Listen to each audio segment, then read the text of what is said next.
मुंबईतील वायू प्रदूषण नियंत्रणात आल्यानं बांधकाम प्रकल्पांवर सरसकट लावलेले निर्बंध हटवले, मात्र प्रदूषणास कारणीभूत ठरणारे प्रकल्प आढळल्यास निर्बंध लावणार. संतोष देशमुख हत्या प्रकरणातील 4 आरोपींची केज जिल्हा आणि सत्र न्यायालयासमोर हजेरी. विष्णू चाटेला 10 तर जयराम चाटे, प्रतीक घुले आणि महेश केदारला 18 तारखेपर्यंत पोलीस कोठडी.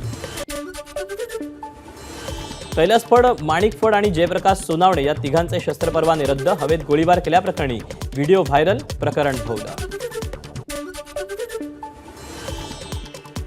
अकोल्याच्या पिंजरमध्ये बार मालकाला पेटवण्याचा प्रयत्न. दारू न दिल्याच्या रागातून काउंटरवर पेट्रोल टाकून पेटवण्याचा प्रयत्न. वेळीच पळ काढल्यानं बार मालक सुरक्षित. मनमाडमध्ये ट्रकनं 2 शाळकरी मुलांना चिरडलं. कृषी उत्पन्न बाजार समिती समोरची घटना. शाळा सुटल्यावर ही मुलं घरी जात असताना अपघात घडला. बंगळुरूमध्ये एकाच घरात कुटुंबातील 4 जणांचे मृतदेह सापडले. पती पत्नीनं आधी मुलांना विष पाजून गळफास लावून घेतला. पोलिसांची माहिती. अनुप कुमार, राखी, मुलगी अनुप्रिया आणि मुलगा प्रियांश अशी मृतांची नावं. पाटण्यातील गांधी मैदानात आंदोलनाचं प्रकरण. जनसुराज्य पक्षाचे प्रमुख प्रशांत किशोर यांना विनाअट जामीन मंजूर.